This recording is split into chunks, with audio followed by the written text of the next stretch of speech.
Number is out. Oh my God, that number is rather stupendous, and I'm going to read out the IIP numbers for you. It's at 8.4% versus our own poll of 4.2%, and of course, versus the previous month's 2.2%. 8.4% is a fantastic number, if you ask me. I'm going to get internals in just a while to understand where that is coming from. I want the live data feed now because I think I'll have to take it forward on that note. 8.4% is a stupendous number as far as IIP is concerned. We'll of course get more details and more internals in just a bit, but Gaurav, 8.4, that should be reason to cheer. Absolutely. I think clearly, I was alluding to the base effect. So I think it's on top of base effect, you've seen a steady pickup in activity. But then I think internals will be crucial. We did see pickup in core sector growth, and we've seen in the last couple of months, we've seen only a couple of sectors driving most of the growth.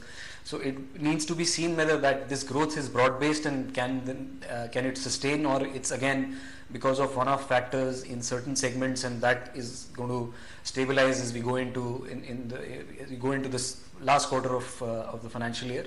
But headline number clearly much better, a definite positive surprise.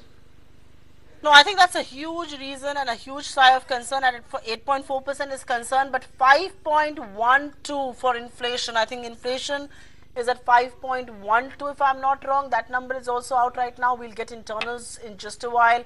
5.21 actually. It's 5.21 for inflation and 8.4% for IIP. Upasna. Yes, IIP, we were expecting 5%, and my sense is that the manufacturing has surprised even more here.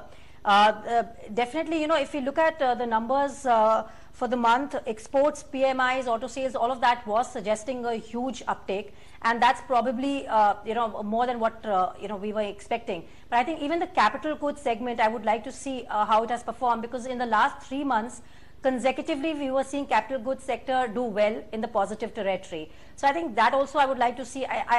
My guess is that number would have also done very well. And if that sector is doing well, then it's really positive going forward, because that has been a sector which has been definitely underperforming for almost 2 years now. And so if this is coming from manufacturing and capital goods, then clearly this is a positive reading. For inflation, I think 5.06 is what we were estimating. It has come in more or less in line, 5.12. So, we were seeing some kind of a sequential fall in the food index and some kind of a marginal uptick in the core index, and it seems to be in line with our expectations at this point in time. Yeah, I'll come to all of that in just a bit, because I think the only internals I have for me right now, I think this PIB site doesn't seem to be working, because I'm trying to source more internal data, so relying on the feed that's coming in.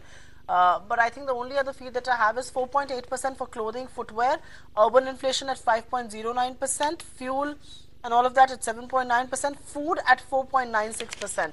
Maithili, plenty of reason to cheer as far as the IIP is concerned. Thank you very much for being with us. 8.4%. Is this all base effect?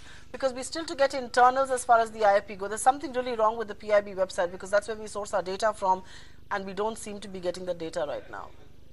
Well, just going by the headline IIP number, I think this is very great news as far as the government is concerned, particularly on a day when they haven't got very good news as far as the problems of the Supreme Court are concerned. Because if you look at the base effect, in fact, November last year, the number was 5.1%. So if you look at that, they've got no support really from the base. So despite that relatively high base, an IIP growth of 8.4 seems to justify the World Bank's much more optimistic view of the Indian economy than the CSO's own estimate. As far as inflation is concerned, 5.2 is not very much over what the estimates were. So I think the good news is certainly, the extent of the good news rather on the IIP front more than compensates for the slightly bad news as far as the inflation is concerned. Certainly good news as far as government is concerned. Overall, I would think, even though it's a mixed bag, it's far better than worse.